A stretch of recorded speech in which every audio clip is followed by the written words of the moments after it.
After 5 years of marriage, my spouse and I finally decided to hit pause on our exhausting daily routines and treat ourselves to a much-needed escape. The plan was simple: spend a couple of weeks at a luxurious resort, far from the endless noise and stress of everyday life. In truth, our relationship had begun showing signs of strained small cracks that were slowly growing wider. We hoped this trip would serve as a reset button. We had no children, nor plans to start a family anytime soon, so the idea was to focus entirely on ourselves, our minds, our bodies, and most of all, our marriage. But not everything unfolded as we had imagined. In fact, by the end of the trip, rather than feeling renewed, we both silently agreed to stick with our current lifestyle and delay any discussion about having children for the foreseeable future. Still, one thing stood out, something I couldn't quite shake. It was the night before we left the resort. My wife, Mary, came back to the hotel suite glowing with excitement, holding an extravagant designer shopping bag. Inside were luxury brand watches. I was completely caught off guard. To my knowledge, buying expensive gifts had never been part of our vacation plans, let alone something this lavish. Before I could even question her, she flashed a bright smile and told me it was a present for me. I didn't believe her. I could feel it in my gut. I must have given her a skeptical look, because she suddenly burst into laughter and confessed it wasn't for me. It was an early anniversary gift for her father. Her real reason: she wanted to take a few stylish photos and post them on social media before we flew home. She rushed into the bedroom, full of excitement, setting up her own little photo shoot, snapping dozens of pictures of the watch from different angles. A while later, she came back and asked me to like her post exactly 20 minutes after it went live. As much as I love Mary, she can be impulsive and, if I'm being honest, a bit superficial. Around a year ago, she left her stable job to dive headfirst into blogging. While her follower count had grown, the income had not. Most days now revolved around curating content, posting updates, and obsessing over reactions and emojis on every photo. I watched her life gradually become more about performance than reality. Fast forward to our vacation. What should have been a time for peace, connection, and reflection turned into a trip dominated by her digital presence and by some unexpected financial surprises. That expensive watch was just the beginning. Because of it, we had to downgrade from the hotel room we had originally booked. It was frustrating, of course, but to be fair, I still managed to enjoy parts of the trip: the warm sun on my skin, the soft sand beneath my feet, the towering palm trees swaying gently in the breeze. Mary, on the other hand, seemed increasingly distant. The smallest disagreements at dinner turned into heated arguments that lasted late into the night. Eventually, the tension was so thick, we just stopped talking altogether. I kept hoping she would come around, hoping we could find our rhythm again. But she only drifted further. Then came the final twist.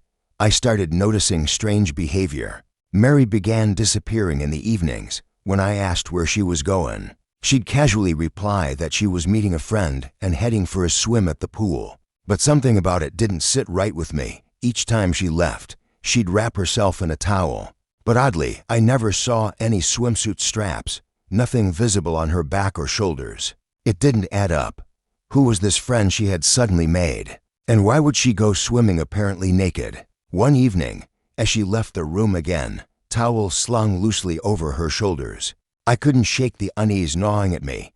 My mind was racing, torn between doubt and denial. Finally, curiosity got the better of me.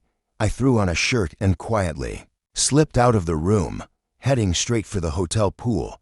There was no one there. Disoriented, I wandered out toward the private beach. After sunset, it was usually deserted, but I knew that a few secluded villas nearby belonged to wealthier guests. Occasionally, they swam at night. Technically, it was off limits, but something pulled me down that path. As I walked, I heard laughter. In the distance, soft, unmistakable, and suddenly chilling. I ducked behind a tree. It was her. There she was in a hammock with another man. They hadn't even bothered to go inside the villa. No discretion, no shame. She froze when she saw me.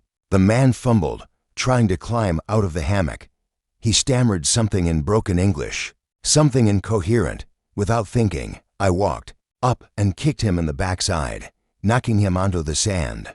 He scrambled to his feet and tried to grab my wife's towel to cover himself, but in his panic, he dropped it. Mary slowly stood, fixing her hair, her face showing zero remorse.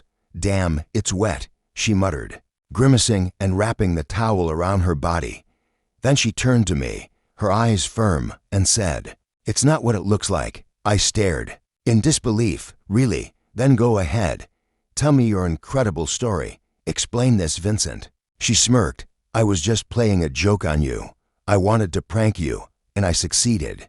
Nothing serious. I love only you." She gestured lazily toward the villa, as if it explained anything. She even threw the towel at me. "Stay mad if you want," she said, clearly doubling down on her infidelity.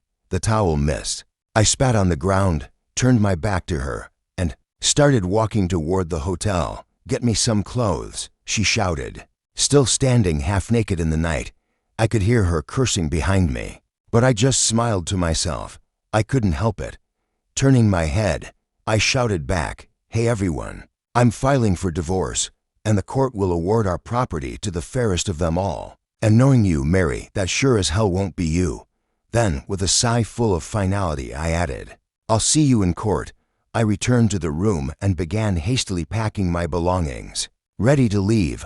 But then I stopped. A thought occurred to me. Why should I be the one to leave? I had already paid for the rest of our vacation, and even the return flight. So instead of leaving, I went to the receptionist and explained the situation. After a short conversation, they converted our double room into a single, no meals included. I asked that Mary be given the plane ticket. Let her try to use that in exchange for the apartment keys. I had those safely tucked away in my bag. After all, I still had a whole week of vacation left. I returned to the balcony with a cocktail in hand, trying to breathe in peace for the first time in days. But then, a loud commotion caught my attention. I leaned over the railing. Downstairs, two hotel guards were escorting Mary out, half naked, suitcase in tow. One was holding her wrist, the other dragging her luggage behind them. She was screaming at the top of her lungs, claiming to be a famous blogger with thousands of followers, shouting that she could have advertised for the hotel, but no one cared. They pushed her into a taxi and sent her away. I watched it unfold. Without a word, good riddance, Mary. When I got home, the first thing I did was file for divorce, but it never made it to court. Her father intervened. After a quiet, honest man-to-man talk, we agreed to avoid legal escalation.